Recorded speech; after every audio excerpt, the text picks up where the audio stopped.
சிறைச்சாலையில் இடம்பெற்ற வரலாறு காணாத வன்முறை சம்பவம் தொடர்பில் பாதுகாப்பு பிரிவினர் மற்றும் சிறைச்சாலை தரப்பு பல அதிர்ச்சிகரமான தகவல்களை வெளியிட்டுள்ளனர். 2 நாட்கள் நீடித்த இந்த கலவரத்தில் 27 பேர் உயிரிழந்ததுடன் அவர்களில் 7 பேர் சிறைச்சாலை அதிகாரிகள் என்பதும் உறுதிப்படுத்தப்பட்டுள்ளது.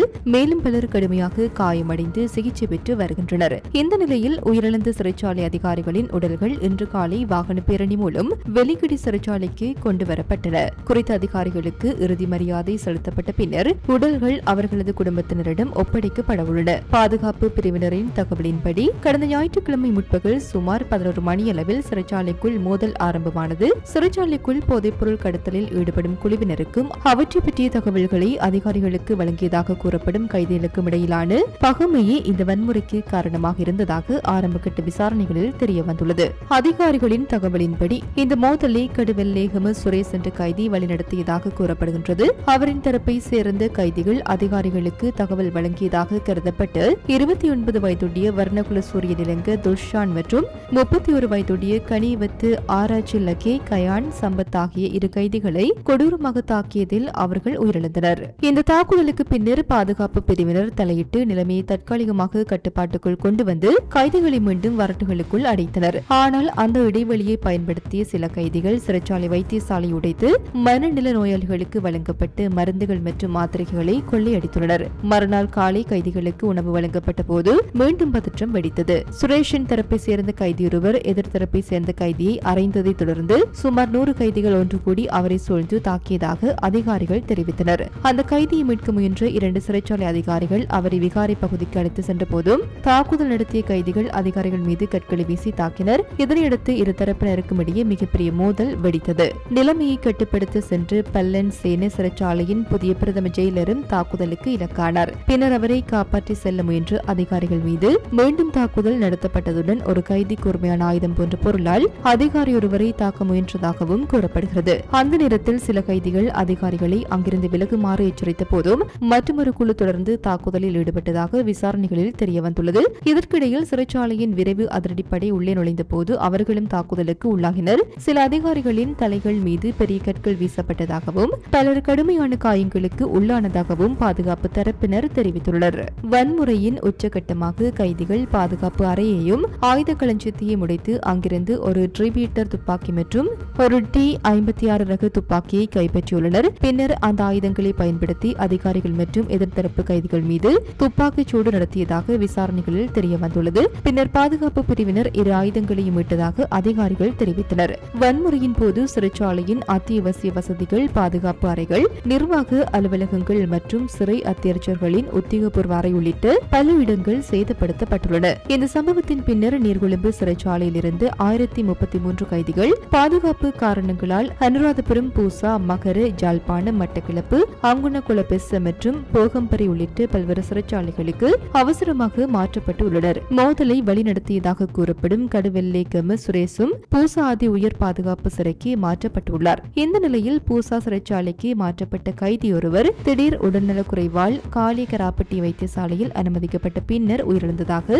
சிறைச்சாலைகள் ஊடக பேச்சாளர் AC கஜநாயக்க தெரிவித்துள்ளார். வன்முறையில் காயமடைந்த 29 பேர் தற்போது கொழும்பு தேசிய வைத்தியசாலையில் சிகிச்சை பெற்று வருகின்றனர். அவர்களில் 15 பேர் சிறைச்சாலை அதிகாரிகளும் 14 பேர் கைதிகளும் ஆவர். இவர்களில் 12 பேரின் உடல்நிலை மிக கவலைக்கிடமாக இருப்பதால் அவர்கள் தீவிர சிகிச்சை பிரிவில் அனுமதிக்கப்பட்டு கண்காணிக்கப்பட்டு வருகின்றனர். காயமடைந்தவர்களை சுகாதார மற்றும் ஊடகத்துறை அமைச்சர் நலிந்த ஜேதிஸ் நேரில் சென்று பார்வையிட்டார். வைத்தியசாலை நிர்வாகம், மருத்துவர்கள், தாதியர்கள் மற்றும் பாதுகாப்பு பணியில் ஈடுபட்டிருந்த அதிகாரிகளுடன் கலந்துரையாடிய அவர் சிகிச்சை வசதிகள் மற்றும் மேலதிக தேவைகள் குறித்து கேட்டறிந்தார். மோதல் சம்பவத்தில் காயமடைந்து சிகிச்சை பெற்று வரும் சிறைச்சாலை அதிகாரிகளின் நலன்களை கண்டறிவதற்காக நீதி மற்றும் தேசிய ஒருமைப்பாட்டு அமைச்சர் சட்டத்தரணி கருஷன நாணயக்காரவும் நீர்கொழும்பு மாவட்ட பொது வைத்தியசாலைக்கு சென்றார். இதற்கிடையில் நாடு முழுவதிலும் உள்ள அனைத்து சிறைச்சாலைகளின் சிரேஷ்ட அதிகாரிகளும் இன்று காலை விசேட ஆலோசனை கூட்டத்திற்காக அழைக்கப்பட்டுள்ளதாக சிறைச்சாலைகள் திணைக்களம் தெரிவித்துள்ளது. சம்பவம் தொடர்பான விசாரணைகளை குற்றப்புலனாய்வு திணைக்களம், கொழும்பு குற்றவியல் பிரிவு மற்றும்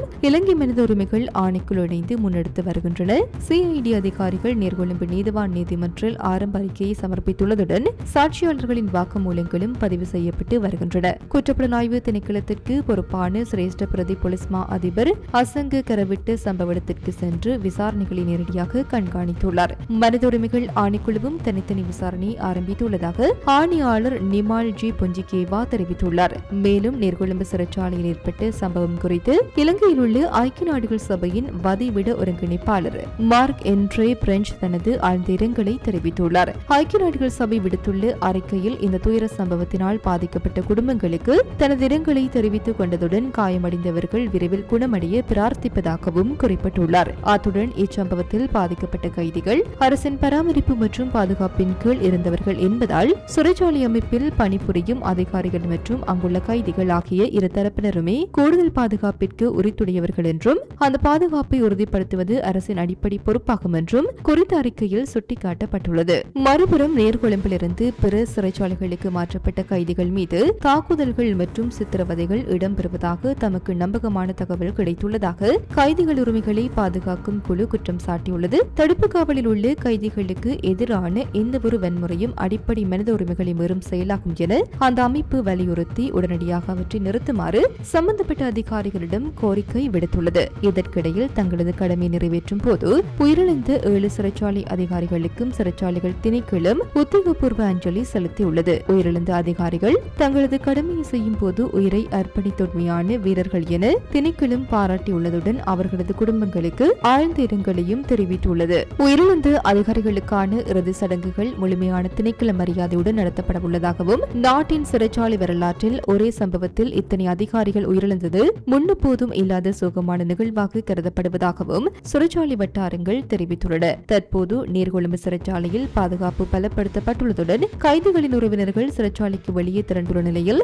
இடமாற்றம் செய்யப்பட்ட கைதிகள் மற்றும் வைத்தியசாலைகளில் சிகிச்சை பெறுவோரின் பெயர் பட்டியல்கள் காட்சிப்படுத்தப்பட்டுள்ளன. உயிரிழந்தோரின் பிரேத பரிசோதனைகளும் தொடர்ந்து முன்னெடுக்கப்பட்டு வருகின்றன. இச்சம்பவம் குறித்து விரிவான விசாரணை நடத்த ஓய்வு பெற்ற உச்சநீதிமன்ற நீதிபதி தலைமையில் ஜனாதிபதி சிறப்பு விசாரணை குழு ஒன்றை அமைத்துள்ளார். இதற்கிடையில் இச்சம்பவத்திற்கு ஜனாதிபதியும் நீதியமைச்சரும் பொறுப்பு கூற வேண்டும் எனவும் நீதியமைச்சர் பதவி விலக வேண்டும் எனவும் எதிர்க்கட்சிகள் நாடாளுமன்றத்தில் குற்றம் சாட்டி வருகின்றனர். இந்த நிலையில் நீர்கொழும்பு சிறைச்சாலையில் ஏற்பட்ட வன்முறை சம்பவங்கள் சிறைச்சாலை நிர்வாகத்திற்கு போதைப்பொருள் கடத்தல் தொடர்பான ரகசிய தகவல்களை வழங்கிய கைதிகளை இலக்கு வைத்து திட்டமிட்டு நடத்தப்பட்டுள்ளது என்று நீதியமைச்சர் கரிஷன நாணயக்கார நாடாளுமன்றத்தில் உத்தியோகபூர்வமாக அறிவித்துள்ளார். சிறைக்குள் போதைப்பொருள் மற்றும் சட்டவிரோத பொருட்கள் கடத்தப்படுவதை தடுப்பதற்காக நாம் கடுமையான சட்டங்களை நடைமுறைப்படுத்தியிருந்தோம். இதனால் ஆத்திரமடைந்து போதைப்பொருள் கடத்தல்காரர்கள் மற்றும் திட்டமிட்டு குற்றக்குழுக்கள் நிர்வாகத்திற்கு தகவல் வழங்கிய கைதிகளை முதல் கட்டமாக தாக்கியுள்ளனர். தொடர்ந்து பாதுகாப்பு கட்டமைப்பை அடியோடு முடக்கும் நோக்கில்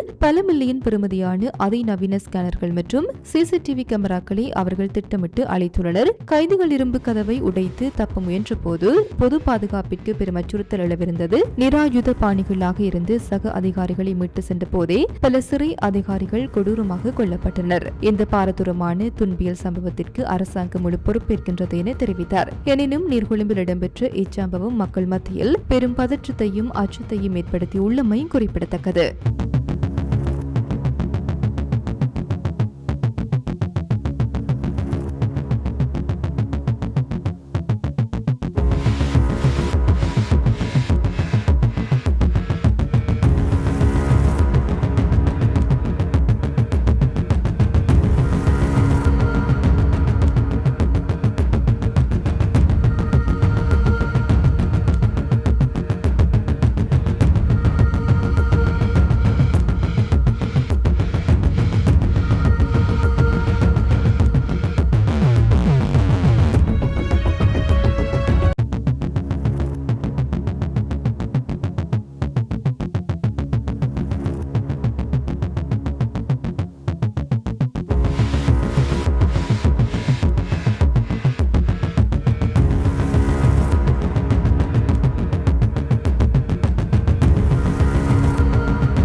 இது போன்ற செய்திகளை தெரிந்து கொள்ள சமூகம் நியூஸ் சேனலை சப்ஸ்கிரைப் செய்து அருகில் உள்ள பெல் பட்டனை கிளிக் செய்யுங்கள். மேலும் இது போன்ற செய்திகளை உடனுக்குடன் தெரிந்து கொள்ள சமூகமீடியா.com என்ற இணையதளத்தின் வாயிலாகவும் எங்களுடன் இணைந்திருங்கள்.